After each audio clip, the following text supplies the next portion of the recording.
너는 마을 외곽에 있는 낮은 집에서 태어난다. 봄이면 지붕에서 물이 뚝뚝 떨어지고, 겨울이면 난로에서 나오는 연기가 사라지지 않고 천장 아래에 매달려 눈을 따갑게 만든다.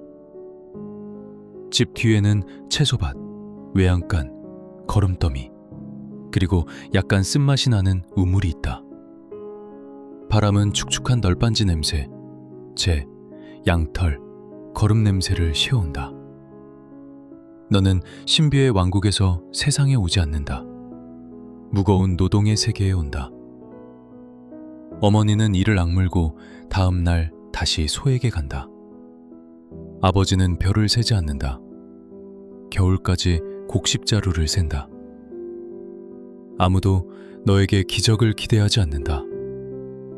너에게 기대하는 것은 손이다. 너는 누더기와 그을음과 교회 종소리 사이에서 자란다. 겨울이면 손가락 피부가 갈라진다. 여름이면 발은 항상 진흙 속에 있다. 긴 문장으로 말하는 법을 배우기 전에 물 깃는 법을 배운다. 일찍 일을 시작한다. 새깃털 뽑기, 가마솥 씻기, 거름 치우기, 다락에서 약초 말리기, 돼지가 채소밭에 들어가지 않게 지키기. 밤이면 집안은 시큼한 스프 냄새, 연기, 젖은 양털, 피로의 냄새로 가득하다.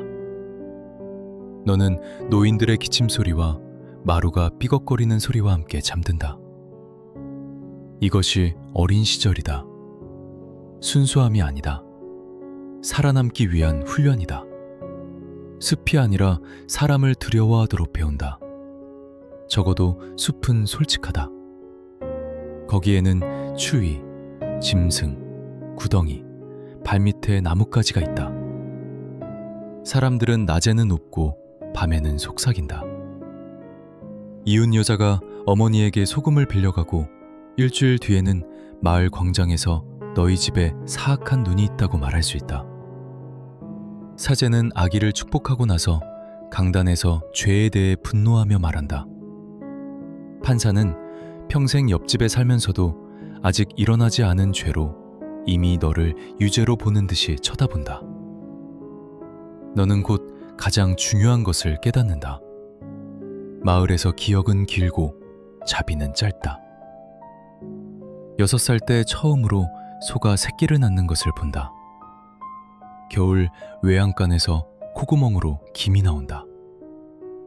어머니는 피와 점액 속에 손을 넣고도 두려워하지 않고 마치 망가진 수레를 고치듯 한다. 너는 기름 램프를 들고 코로 숨쉬지 않으려 애쓴다. 이후 송아지는 집 위에서 떨고 어머니는 앞치마에 손을 닦으며 말한다. 생명은 항상 더러움 속을 뚫고 온다고. 너는 그것을 기억한다. 나중에 죽음도 똑같이 온다는 것을 알게 된다. 8살이 되면 성당 유리창에 있는 성인들 이름보다 약초 이름을 더 잘한다. 누가 비밀 지식을 가르쳐준 것이 아니다. 가난 속에서는 유용한 모든 것이 이름을 가져야 하기 때문이다. 복통에는 쑥, 고름난 목에는 셀비어, 다른 것이 없을 때 수풀에는 쐐기풀, 아픈 사람이 이미 아무거나 상관없을 때에는 양귀비 열매로 통증을 가라앉힌다. 어머니는 다발을 천장 아래 말리고 온 집안이 먼지와 쓴맛과 오래전에 지나간 여름 냄새로 가득하다. 상처 붕대 감는 법, 따뜻한 찜질하는 법, 농양 씻는 법, 거위 기름으로 가슴 문지르는 법을 안다. 그것이 너를 치료사로 만들지는 않는다.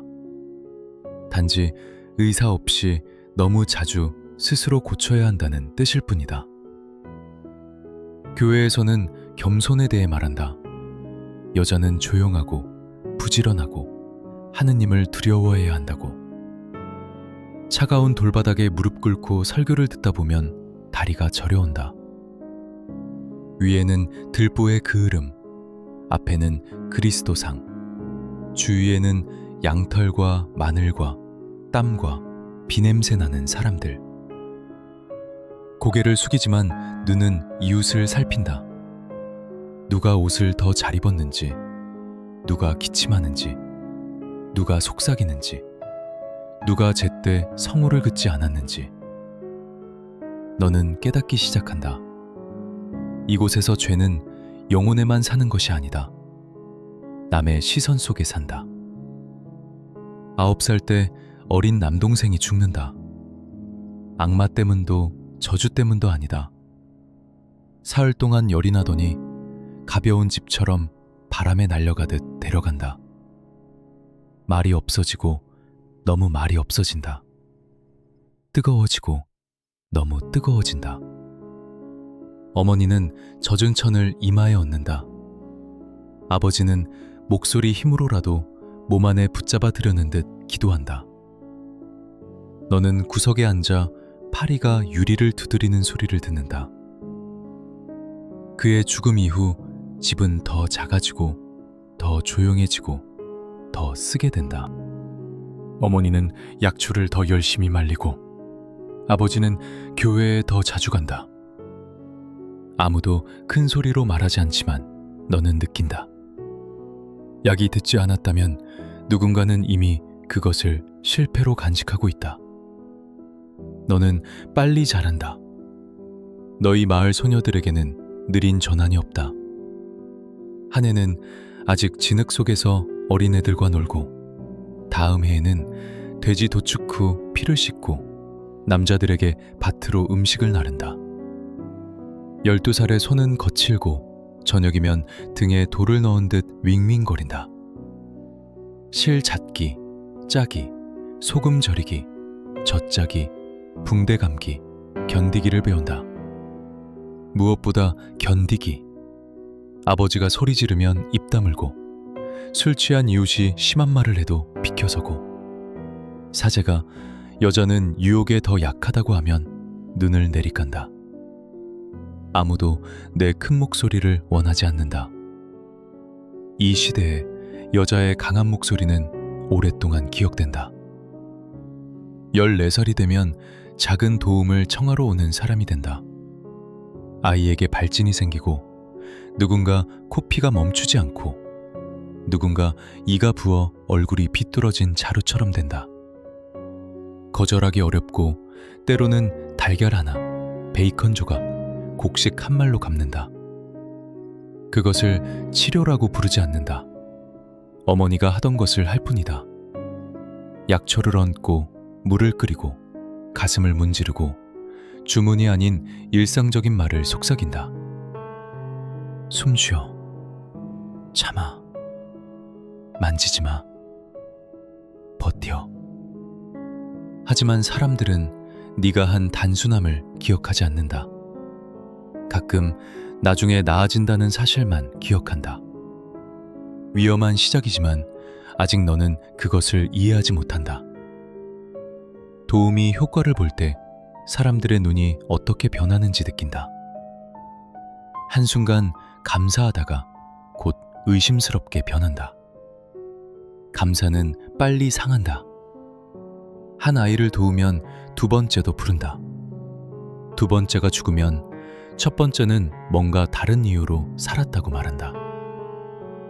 기적에 대한 믿음과 기적에 대한 두려움이 같은 머릿속에서 태어난다. 어느 밤에는 아기를 살려준 대가로 따뜻한 빵을 준다. 일주일 뒤 그 여자는 숲 가장자리에서 혼자 약초를 따는 너를 보고 성호를 긋는다.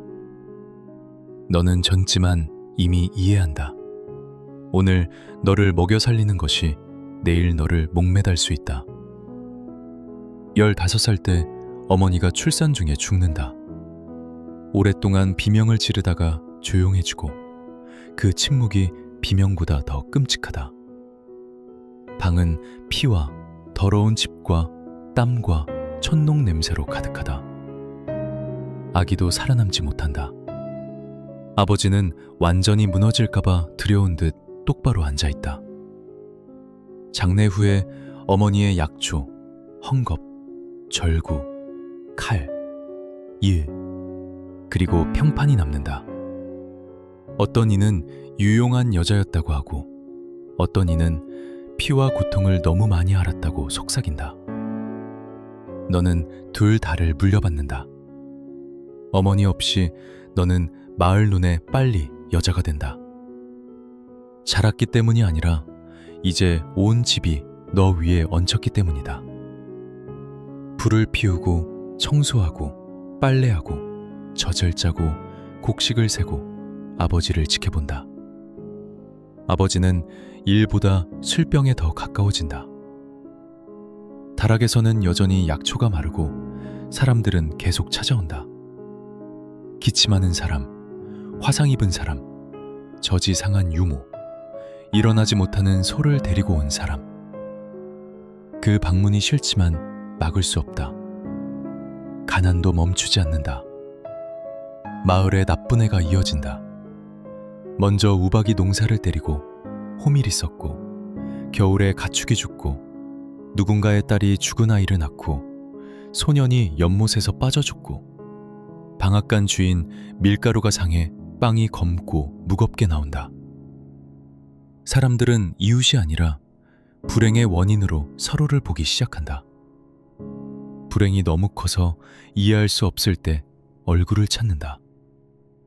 그것은 두려움의 오래된 직업이다.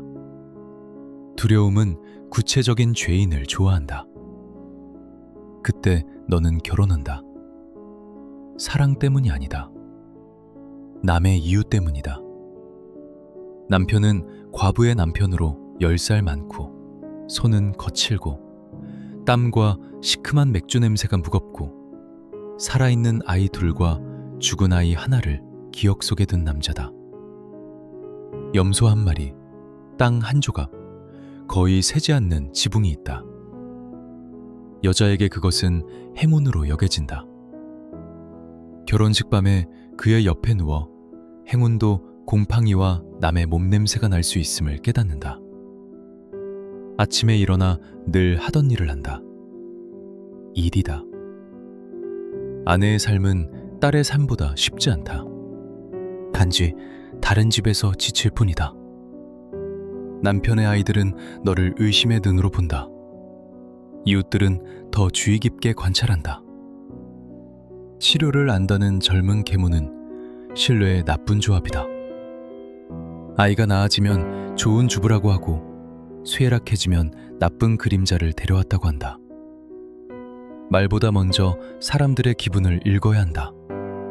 누구에게 미소 지을지, 누구에게 길을 비켜줄지, 누구에게 치즈 조각을 더 주어 혀를 부드럽게 할지. 처음에는 잘 된다. 딸을 낳고 아들을 낳는다. 더 강해지고 더 거칠어지고 더 조용해진다. 밤에는 젖을 먹이고 낮에는 새 도축 후 피 묻은 헝겊을 빨고 저녁에는 죽을 저으며 일요일까지 밀가루가 얼마나 남았는지 센다. 가끔 병자에게 불려간다. 더 조심한다. 약속하지 않는다. 심한 경우는 맞지 않는다. 노력해볼게요 라고 말한다. 하지만 그 말조차 너를 공격할 수 있다. 첫 큰 사건은 겨울에 이웃이 심한 열에 시달릴 때 온다. 몸이 너무 떨려 침대가 돌 위 수레처럼 삐걱거린다. 아내는 울고 아이들은 맨발로 난로 옆에 멍하니 서 있다. 너는 미지근한 물, 식초, 약초를 들고 간다. 반나절 동안 곁을 지킨다. 남자는 살아난다. 사흘 뒤 외양간으로 걸어간다. 사람들이 너에 대해 더 크게 말하기 시작한다.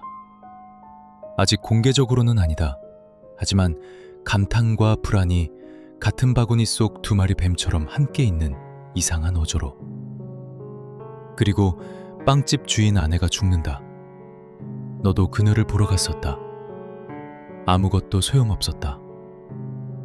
장례식에서 등에 꽂히는 시선이 가시처럼 느껴진다. 누군가 고개를 끄덕이고 누군가 눈을 피하고 누군가 성호를 긋는다. 잿빛 하늘 아래 젖은 흙과 촛농 냄새를 맡으며 깨닫는다. 실패는 성공보다 더 강하게 기억된다. 특히 성공이 너무 눈에 띄었을 때. 선술집에서 마녀 이야기가 시작된다. 처음에는 멀리서, 이웃 고을에서 가축에게 역병을 가져왔다고 하는 여자, 연고가 발견된 노파, 약초를 너무 많이 한다는 소녀. 남자들은 시큼한 맥주를 마시고 트림하고 논쟁하고 성호를 긋고 자기 말에 불타오른다. 겨울이 길수록 남의 두려움으로 더 쉽게 따뜻해진다. 너는 그 근처를 지나며 뱃속에 차갑고 단단한 매듭이 생기는 것을 느낀다. 아직 이름이 불리지 않았다. 하지만 이미 그 역할에 맞는다. 사제는 더 엄해진다. 설교는 이제 구원이 아니라 적을 찾는 냄새가 난다. 제단 바로 뒤에 사탄이 사는 듯 자주 말한다. 여자의 약함, 은밀한 죄, 육체의 유혹, 독, 속삭임, 검은 의식을 위한 악의 납치. 사람들은 입을 벌리고 듣는다. 강단에서 큰 소리로 말해진 두려움은 진실처럼 보인다. 교회에 앉아 마을이 천천히 아직 열리지 않은 법정으로 변하는 것을 느낀다. 전환점은 소 한 마리로 온다. 부유한 농부집에서 최고의 소가 갑자기 죽는다. 늙지도 아프지도 않았다. 그냥 옆으로 쓰러지고 거품을 물고 떨다가 멈춘다. 전날 너는 그의 아내에게 병든 아이를 위한 다림을 가져다 주었다. 그것으로 충분하다. 가난하고 잔인한 시대에는 원인고리가 빨리 만들어진다. 아내는 네가 마당에서 소를 오래 쳐다봤다고 기억한다. 주인은 이전에 달걀로 갚지 않았다고 기억한다. 그의 누이는 네 어머니도 이상했다고 기억한다. 이틀 만에 반마을이 일어나지 않은 일을 기억한다. 진짜 고발은 이렇게 시작된다. 그녀는 마녀다 라는 말로가 아니라 아기로 오염된 기억의 성장으로. 처음에는 늘 하던 대로 살려 한다. 염소를 젖짜고 반죽하고 빨래하고 아이들을 재운다. 하지만 공기는 이미 다르다. 우물가에서 너가 다가가면 말이 멈춘다. 시장에서 빵을 손으로 주지 않고 판자 위에 놓으라고 한다. 남의 아이들은 더 이상 네 곁으로 뛰어오지 않는다. 네 딸이 왜 이웃 여자아이가 자기 발에 침을 뱉었는지 묻는다. 대답할 말을 모른다. 진실은 너무 어른스럽고 거짓은 너무 약하다. 그리고 네 막내 아들이 아프다. 모든 것을 바꾸는 타격이다. 열이 나고 목에 붉은 반점이 생기고 숨이 거칠다. 너는 약초를 알고 물을 알고 몸을 씻기는 법을 안다. 기도하는 법도 안다. 하지만 지식이 항상 죽음보다 강하지는 않다. 새벽에 아이가 죽는다. 벽 너머 쥐가 긁는 소리와 바람에 흔들리는 잘못 닫힌 덧문 소리 속에서 그의 죽음 후에 오랜만에 비명을 지른다. 고통 때문이 아니라 분노와 무력감 때문이다. 이제 사람들은 이것도 가질 것이다. 자기 아들도 구하지 못했다거나 어쩌면 죽였다. 아이가 죽은 뒤 남편이 너를 피하기 시작한다. 갑자기가 아니라 처음에는 평소보다 더 말이 없고 등을 돌리고 잔다. 그러다 선술집에 더 자주 머문다. 어느 날 너무 빨리 마치 오래 준비한 질문처럼 묻는다. 밤에 뭐라고 속삭였어? 너는 그를 보고 집의 보호뿐 아니라 마지막으로 단순한 여자일 수 있었던 장소마저 잃는다는 것을 깨닫는다. 일주일 뒤 지역 법원에서 두 남자가 온다. 전사가 아니다. 더 나쁘다. 마른 얼굴, 깨끗한 손, 이미 믿어진 사람들의 자신감. 처음에는 평범한 질문이다. 무엇으로 치료하는지, 누가 찾아왔는지, 어머니가 뭐라고 했는지, 책이 있는지, 약초는 어디서 따는지. 그러다 질문이 바뀐다. 검은 남자를 꿈에서 봤는지, 이웃과 싸웠는지, 누군가에게 해를 바랐는지, 몸에 표식이 있는지. 두려움이 시키는 대로 대답한다. 낮게, 정중하게, 조심스럽게. 소용없다. 자백을 찾으러 온 사람은 거의 빈손으로 돌아가지 않는다. 가까운 마을로 불려가 증언한다. 법정 볼집은 축축한 석회, 잉크, 오줌 냄새가 난다. 낮에도 춥다. 책상 위에는 기펜, 종이, 도장. 모든 것이 합법적으로 보인다. 그게 무섭다. 책에 쓰인 광기가 명령이 된다. 같은 말을 반복하게 한다.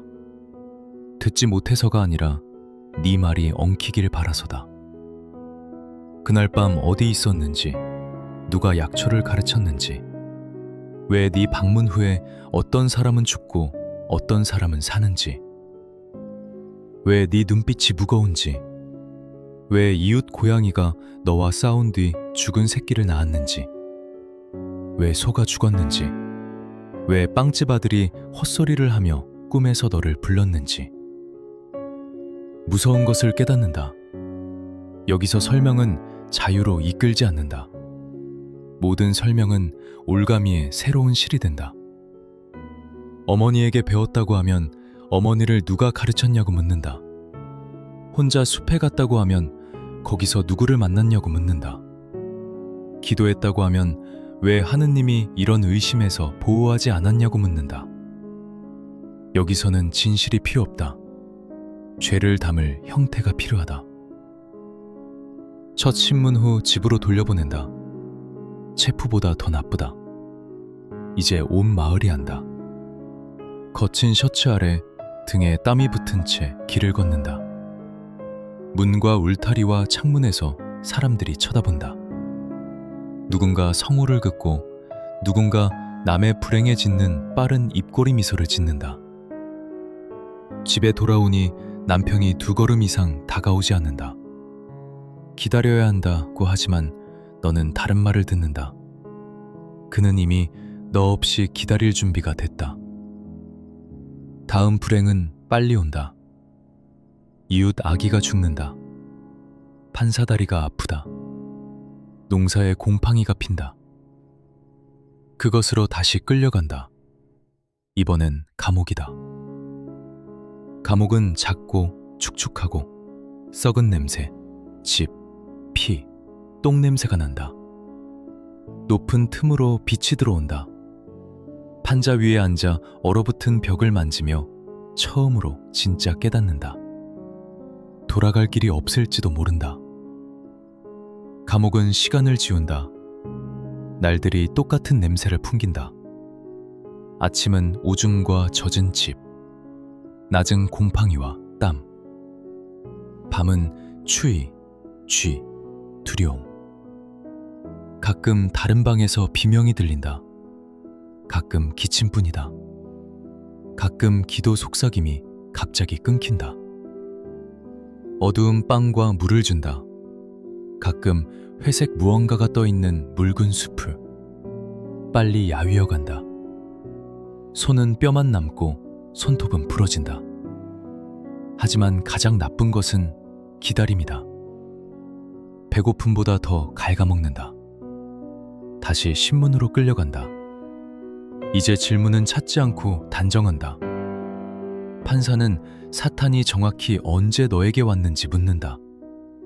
서기는 그 이름이 뭐였는지 묻는다. 사제는 하느님을 부인했는지 묻는다. 아니오라고 대답하면 고집센 아이를 대하듯 한숨을 쉰다. 네 이야기를 원하지 않는다. 익숙한 틀을 원한다. 틀은 너를 이해 가능하게 만든다. 이해 가능한 마녀는 편하다. 진짜 인간은 불편하다. 그리고 고문이 온다. 처음에는 도구를 천천히 보여준다. 마치 이성을 찾을 시간을 주는 듯이. 밧줄, 쐐기, 쇠. 담당자는 가죽과 식초와 오래된 땀 냄새가 난다. 괴물처럼 보이지 않는다. 장인처럼 보인다. 그게 특별한 공포다. 평범한 얼굴, 평범한 손, 평범한 일. 몸을 일부 벗기고 표식을 찾는다. 멍, 점, 거친 피부주름 하나하나가 갑자기 증거가 된다. 네 몸은 더 이상 완전히 네 것이 아니다. 남의 해석의 장이 된다. 고통이 시작되면 세상이 좁아진다. 더 이상 법정도, 마을도, 아이들도, 하느님도, 사탄도 없다. 불에 달군 못이 박히듯 관절이 타는 것만 있다. 처음에는 참으려 하다가 결국 나오는 비명. 입술을 깨물어 입안에 피맛. 네 목소리가 너무 짐승 같아 부끄럽다. 고통의 리듬에 맞춰 묻는다. 고통, 질문. 고통, 멈춤. 고통, 새 질문. 시간이 지나 얼마나 지났는지 모른다. 2시간일 수도, 평생일 수도. 첫 자백은 진실이 아니라 다음 밧줄 한 바퀴를 막으려는 시도다. 그들이 오래전부터 너를 위해 준비한 말을 한다. 검은 남자가 왔다. 안락을 약속했다. 뭔가에 서명했다. 소에게 바른 게 있다. 속삭였다. 기억 안 난다. 맞다. 아마도. 제발 그만해.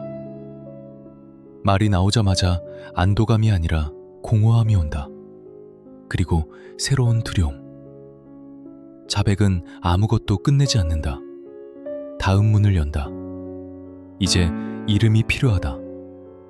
안식일에서 누구를 만났는지, 밤에 누구를 봤는지, 마을에서 약초를 하는 또 누가 있는지, 빵집 주인과 싸운 사람, 소 주인을 시기한 사람, 누구를 지목할 수 있는지 묻는다. 여기서 남은 인간적인 것이 부서진다. 기계가 어떻게 작동하는지 깨닫는다. 몸뿐 아니라 몸 사이의 연결을 먹이로 삼는다. 다른 사람을 지목하면 잠시 숨을 돌릴지도 모른다. 안 하면 고통이 돌아온다. 입을 다물려 한다. 그러다 이미 나쁘게 보이던 노파를 지목한다. 그러다 한 번 욕했던 여자를. 그러다 혼란스러워지고 울고 더 지목한다. 이렇게 피해자의 손으로 악이 증식한다. 다음 신문 후 집 위에 던져진다. 똑바로 누울 수 없다. 어깨가 찢기고 손목은 네 것이 아닌 듯하다. 어둠 속에서 쥐가 양동이 옆을 파는 소리가 들린다. 살아남는 생각을 하지 않는다.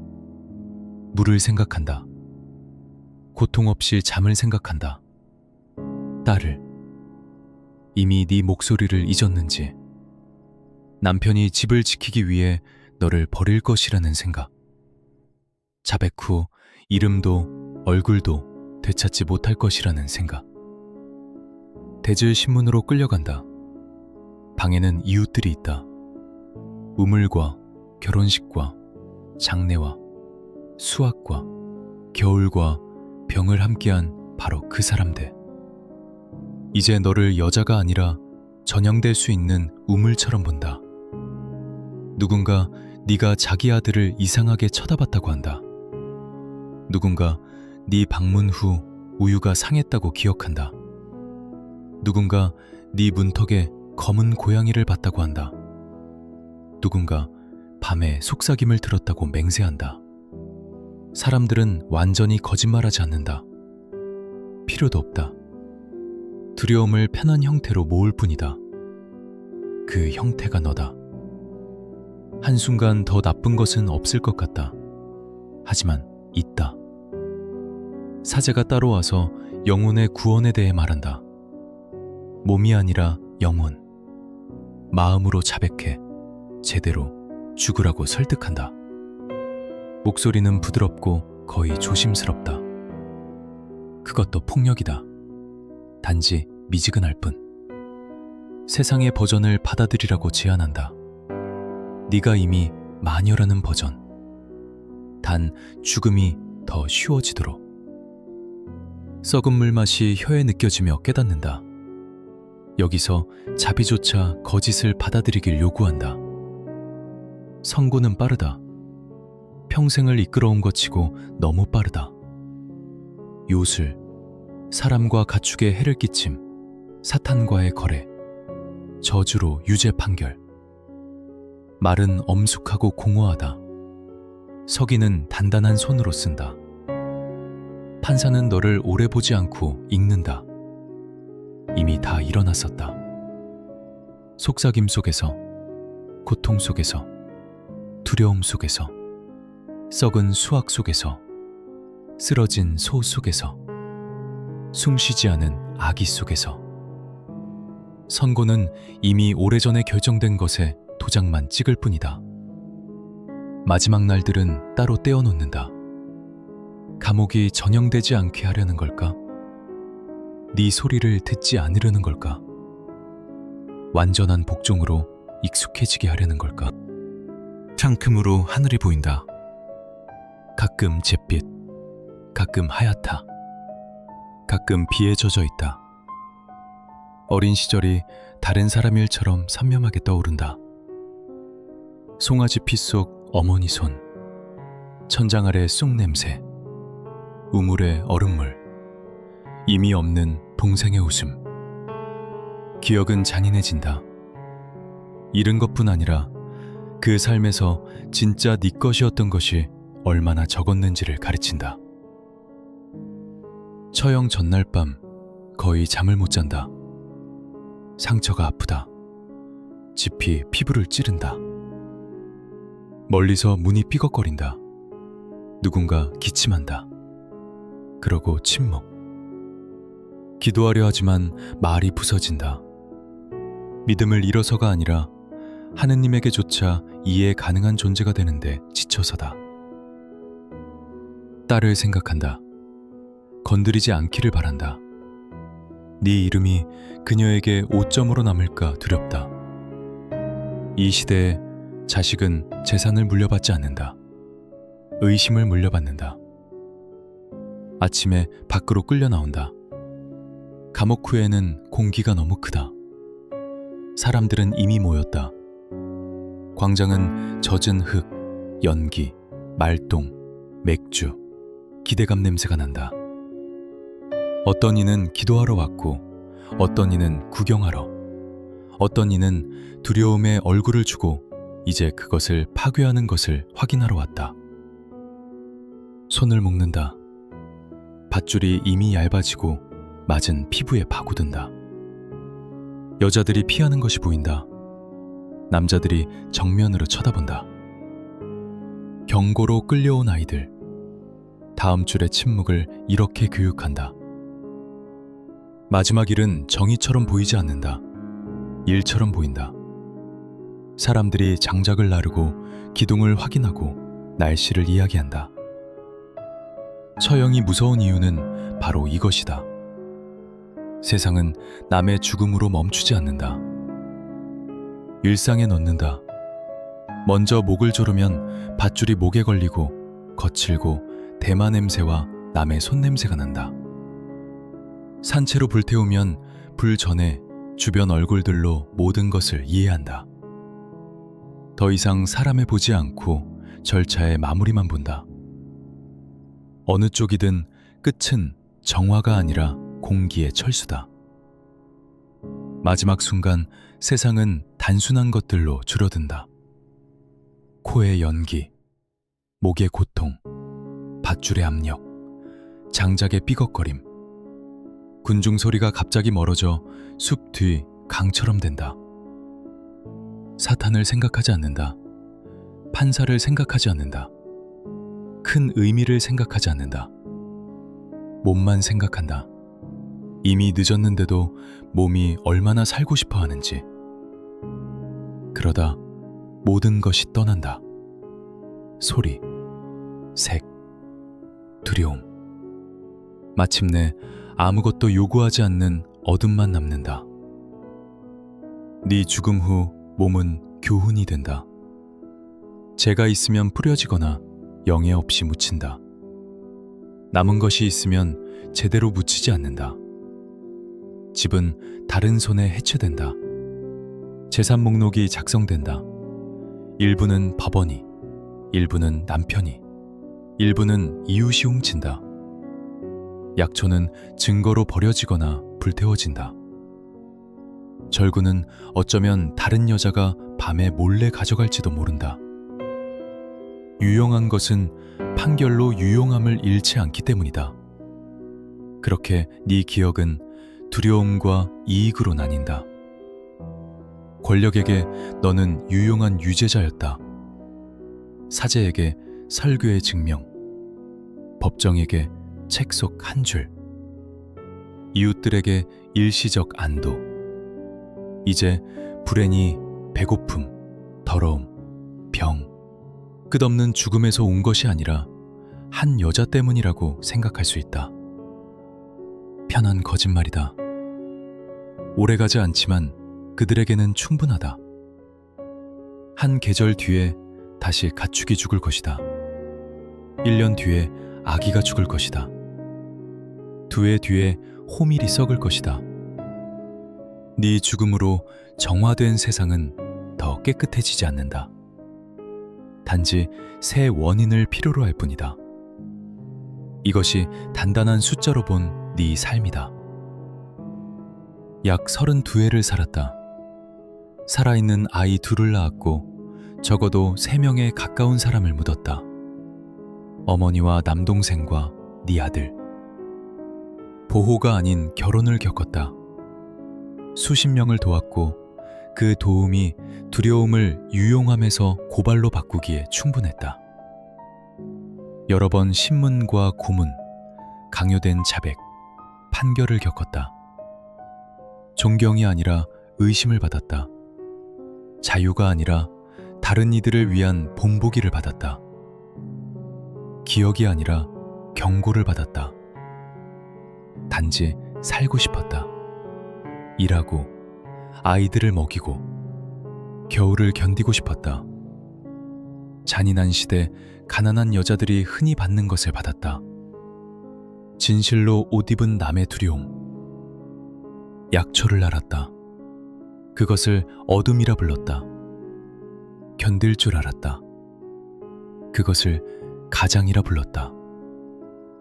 너무 오래 살아남았다. 그것을 표식이라 불렀다. 두려움의 힘은 이렇다. 재앙의 원인을 찾지 않고 태울 얼굴을 찾는다. 법정의 힘은 이렇다. 쓰인 거짓이 살아있는 비명보다 설득력 있다. 군중의 힘은 이렇다. 어제는 도움을 청하고 내일은 화형을 요구한다. 그리고 가난하고 홀로 유용하고 불편한 것이 거의 죄인인 세상에서 여자로 살아남는 대가는 이렇다. 너는 안식일로 날아가지 않았다.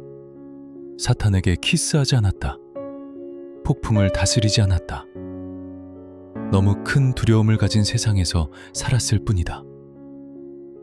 인간으로 남고 싶었다. 그래서 그것을 빼앗겼다.